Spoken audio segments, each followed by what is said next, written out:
notre Bible au livre de Luc 10, Luc chapitre 10, 70 apôtres de plus. 70 apôtres de plus. Luc 10, verset 1 à 16. 70 disciples sont envoyés en langue grecque de l'écriture du texte original, c'est dit apostello.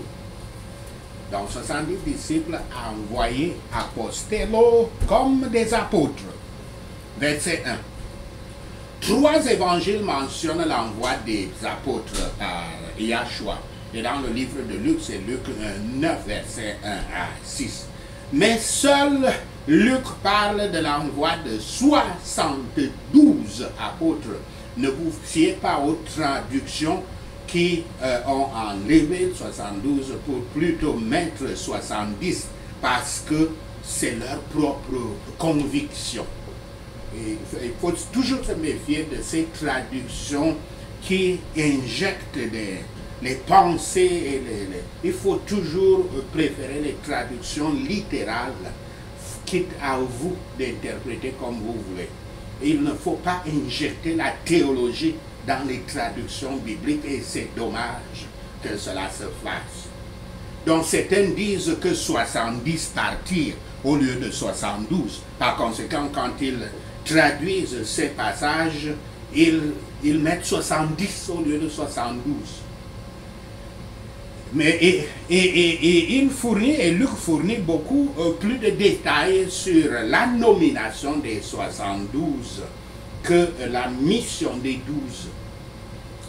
Bien qu'il existe des similitudes entre les deux groupes envoyés, il existe des différences significatives dans les instructions de Yahshua. Verset 4.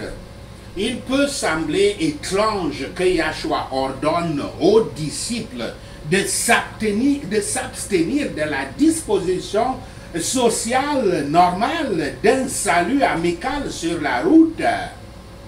Ces instructions suggèrent plutôt en fait l'urgence de leur tâche. Au lieu de s'arrêter dans des bavardages,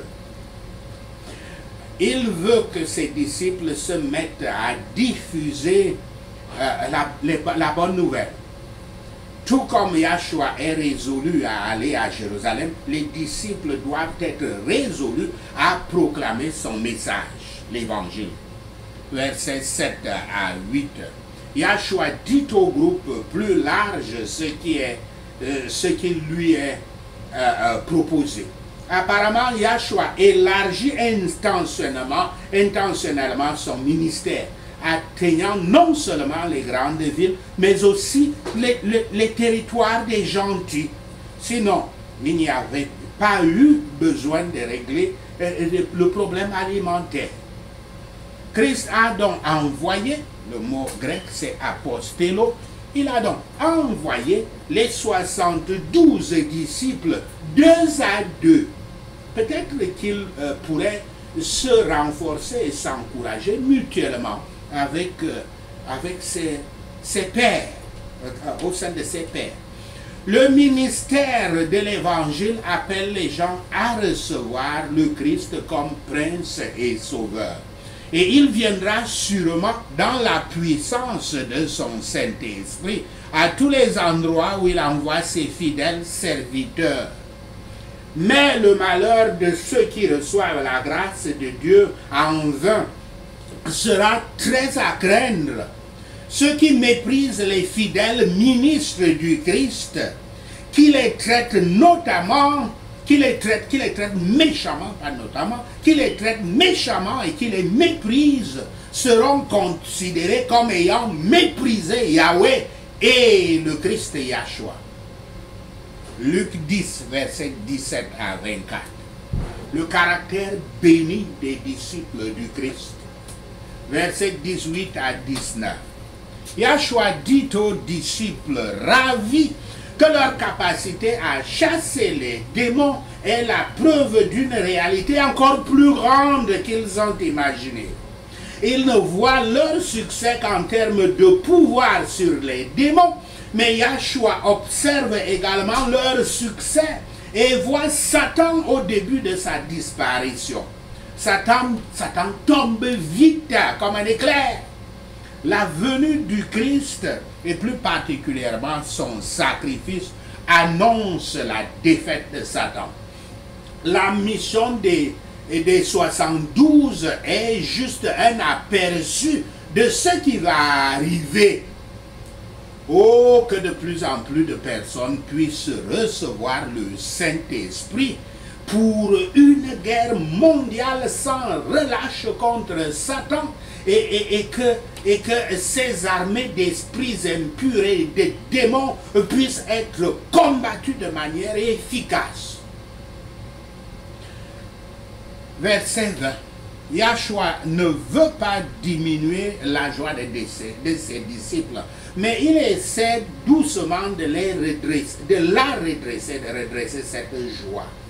Si la destruction de Satan est une bonne nouvelle et une raison de se réjouir, leur salut est une meilleure nouvelle et une joie profonde. Yahshua dit à ses disciples qu'ils devraient se réjouir du fait que leur salut, du fait de leur salut, ils doivent se réjouir du fait de leur salut plutôt que du fait de la chute et de la défaite de Satan. À une autre occasion, il va même jusqu'à parler de ceux qui ont le pouvoir de chasser les démons et qui sont néanmoins des ouvriers de l'iniquité, comme nous le voyons dans Matthieu 7, versets 22 à 23. Versets 21 à 24. Yahshua est plein de joie. Bien qu'il ait, je cite, un visage fermement résolu d'aller à Jérusalem, fin de citation, afin de mourir, comme cela est dit dans Luc 9, verset 51, il est rempli du Saint-Esprit et loue Yahweh pour avoir révélé aux 72 apôtres ce que les prophètes et les rois souhaitaient voir depuis longtemps. Il remercie également Yahweh d'avoir révélé des idées spirituelles qui resteront cachées aux sages et aux éduqués, les scientifiques, les théologiens.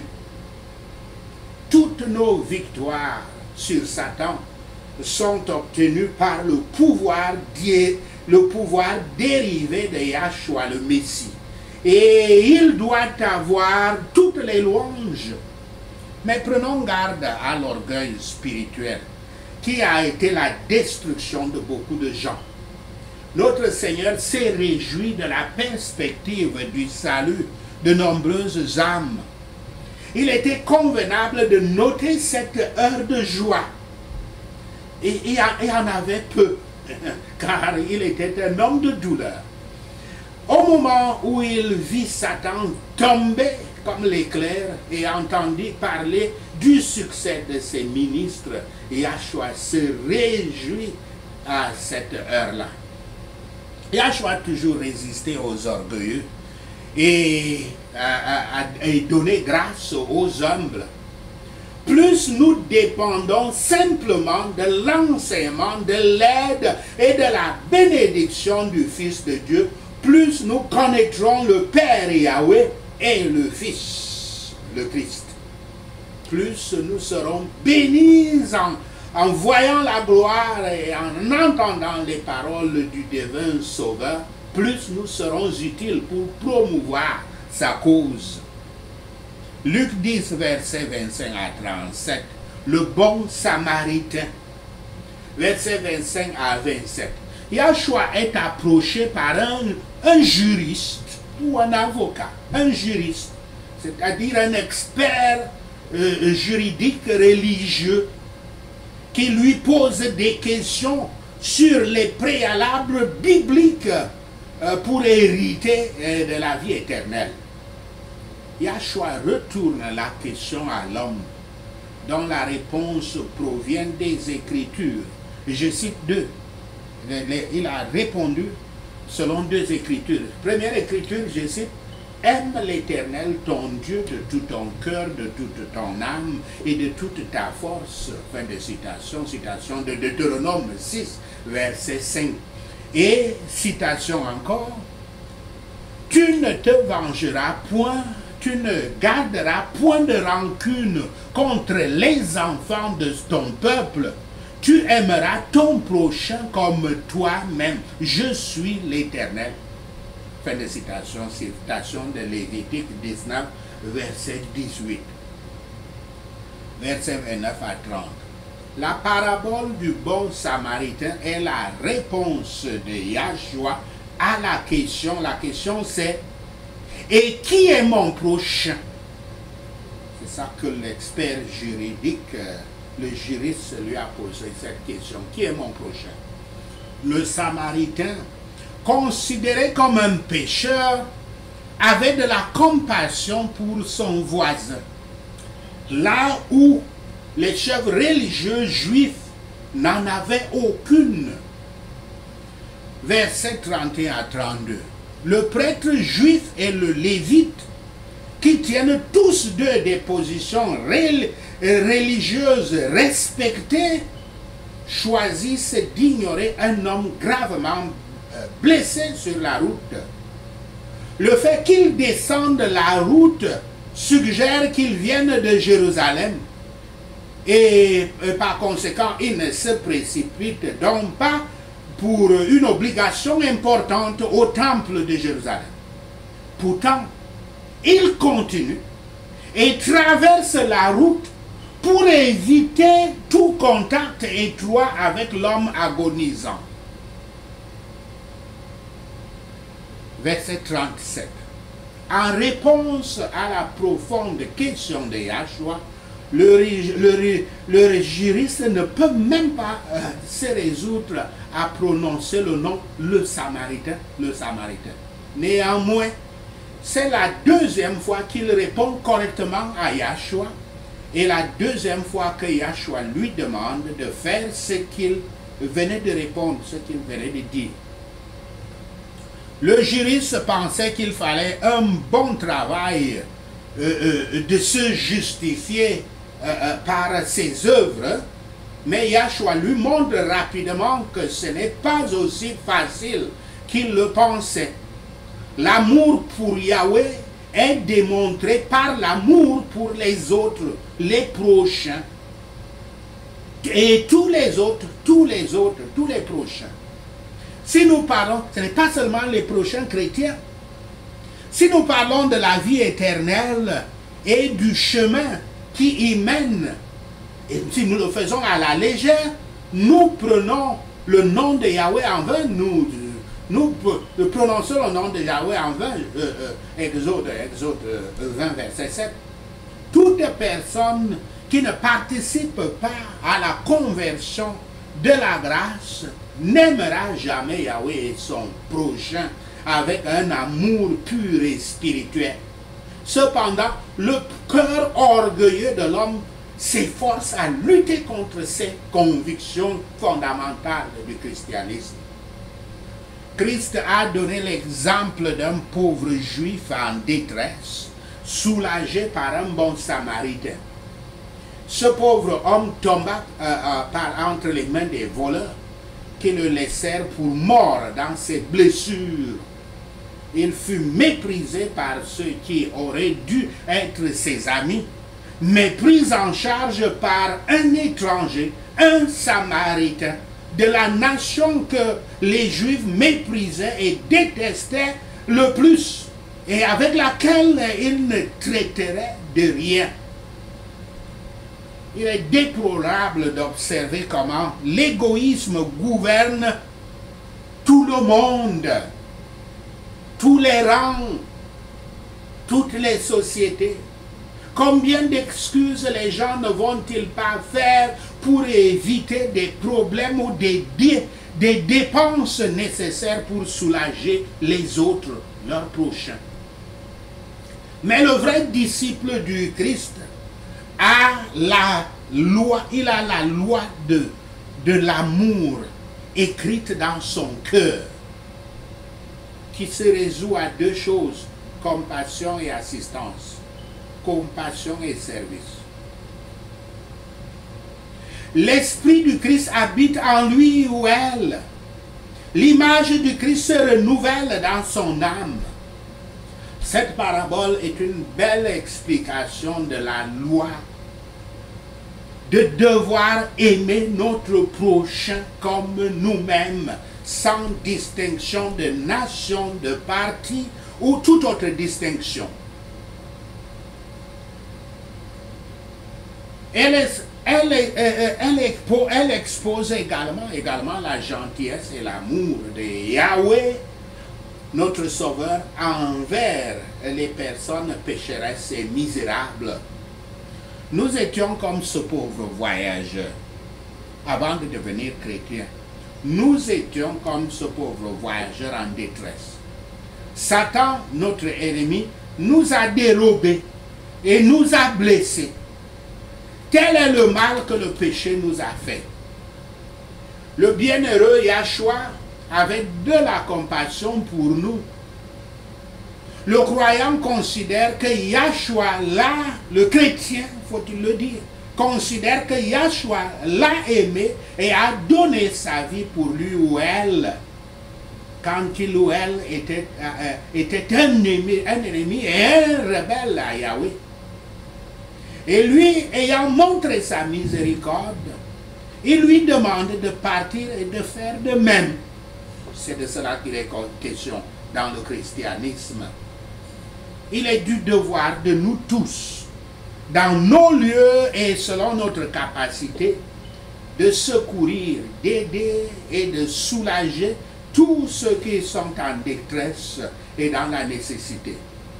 C'est pour ça qu'il est surprenant que des gens qui s'appellent chrétiens soient dans un pays où les gens sont massacrés, torturés, jetés dans les brousses, pour vivre dans des brousses, pour mourir, les femmes accouchées dans les brousses, des gens mourir par manque de comprimés dans les brousses parce qu'ils sont pourchassés par un pouvoir dictatorial. Que ceux-là qui s'appellent chrétiens restent insensibles. Ils sont comme ces juifs et ces lévites qui voient mourir un juif blessé et qui prennent la tangente, vont de l'autre côté de la route pour l'éviter. Luc 10, verset 38 à 42. Yahshua chez Marthe et Marie. Versets 38 à 39. Ce sont ici les mêmes Marie et Marthe qui sont des sœurs de Lazare que Yahshua avait ressuscité des morts dans Jean 11, verset 1 à 44. Verset 41 à 42. Il devait être difficile pour Marthe de voir que Marie avait fait le meilleur choix, d'entendre que Yahshua dire que Marie avait fait le meilleur choix. Yahshua ne montre aucune colère envers Marthe. Il n'impose pas non plus un rôle stéréotypé de femme à l'une ou à l'autre de ces femmes. Il essaie simplement de clarifier ce qui aurait dû être la plus haute, la plus grande priorité à ce moment-là, quand il est entré dans leur maison. Un bon sermon n'est pas le pire à être prêché dans une maison. Et les visites de nos amis devraient être bien gérées pour les amener à se tourner vers le bien de leurs âmes. Assis au pied du Christ, cela signifie être prêt à recevoir sa parole et se soumettre à sa direction. Marthe pourvoit et elle pourvoit pour le divertissement de Yahshua et de ceux qui l'accompagnent. Nous avons respecté notre Seigneur Yahshua et pris soin de ses affaires. Mais il y avait quelque chose à blâmer, un tout petit peu d'ailleurs. Elle était beaucoup plus penchée au service, s'assurant qu'il est abondant, varié et exact. Le monde des affaires est un piège pour nous, quand cela nous empêche de servir Yahweh et de faire du bien à nos âmes. Quel temps inutile est gaspillé et les dépenses souvent engagées, même pour divertir les enseignants de l'évangile, c'est-à-dire les ministres de Christ, les prêtres, les pasteurs et autres. Beaucoup de gens se focalisent pour entretenir les ministres de Dieu, moins que pour entendre la parole de Dieu qui doit sortir de leur bouche. Même si Marthe était à cette occasion fautive, elle était pourtant une vraie croyante. Et dans sa conduite générale, elle n'a pas négligé la seule chose nécessaire. La faveur de Yahweh est nécessaire à notre bonheur. Le salut du Christ est nécessaire à notre sécurité. Là où cela a lieu, toutes les autres choses seront poursuivies à juste titre. Yahshua a déclaré donc que Marie avait choisi la bonne partie, la bonne partie. Car une chose est nécessaire. Cette seule chose qu'elle a faite, c'est de se laisser guider par le Christ. Les choses de cette vie nous seront enlevées, ou encore, quand on leur sera enlevé, nous leur serons enlevés. Mais rien ne nous séparera de l'amour du Christ et d'un rôle dans cet amour. Les gens et les démons ne peuvent pas nous l'enlever et Yahweh et le Christ ne le feront pas. Faisons donc attention à la seule chose qui soit plus diligente. Sachez ceci et le Seigneur Yahweh vous bénira. Prenons ces points de prière. Père Yahweh, nous prions pour que de plus en plus de gens de l'armée du peuple reçoivent ton Saint-Esprit, afin qu'une guerre mondiale et implacable contre Satan puisse être menée efficacement au nom de Yahshua le Messie. Car la moisson est abondante, mais les ouvriers sont peu nombreux au nom de Yahshua le Messie. Nous demandons donc au Seigneur de la moisson d'envoyer des ouvriers dans son champ de moisson au nom de Yahshua le Messie. Nous sommes envoyés par Yahshua comme des agneaux parmi les loups. Nous ne prendrons pas un sac à main ou un sac ou des sandales. Et nous ne discuterons avec personne sur la route au nom de Yahshua le Messie. Lorsque nous entrons dans une maison, nous dirons « La paix soit avec cette maison » au nom de Yahshua le Messie. Si quelqu'un qui fait la promotion de la paix est dans cette maison, notre paix reposera sur lui. Sinon, notre paix nous reviendra au nom de Yahshua le Messie. Nous resterons là à manger et à boire tout ce qu'ils nous donneront, car l'ouvrier mérite son salaire au nom de Yahshua le Messie. Nous ne nous déplacerons pas de maison à maison au nom de Yahshua le Messie. Lorsque nous entrons dans une ville et que nous sommes accueillis, nous mangerons ce qui nous est offert au nom de Yahshua le Messie. Nous guérirons les malades qui sont là et leur dirons « Le royaume de Yahweh s'est approché de vous au nom de Yahshua le Messie. » Mais lorsque nous entrons dans une ville et que nous ne sommes pas les bienvenus, nous irons dans ces rues et dirons « Même la poussière de votre ville nous est effacée de nos pieds comme un avertissement au nom de Yahshua le Messie. » Soyons-en sûrs, le royaume de Dieu s'est approché. Ce jour-là, Sodome sera plus supportable que cette ville au nom de Yahshua le Messie. Quiconque nous écoute, écoute Yahshua. Quiconque nous rejette, rejette Yahshua.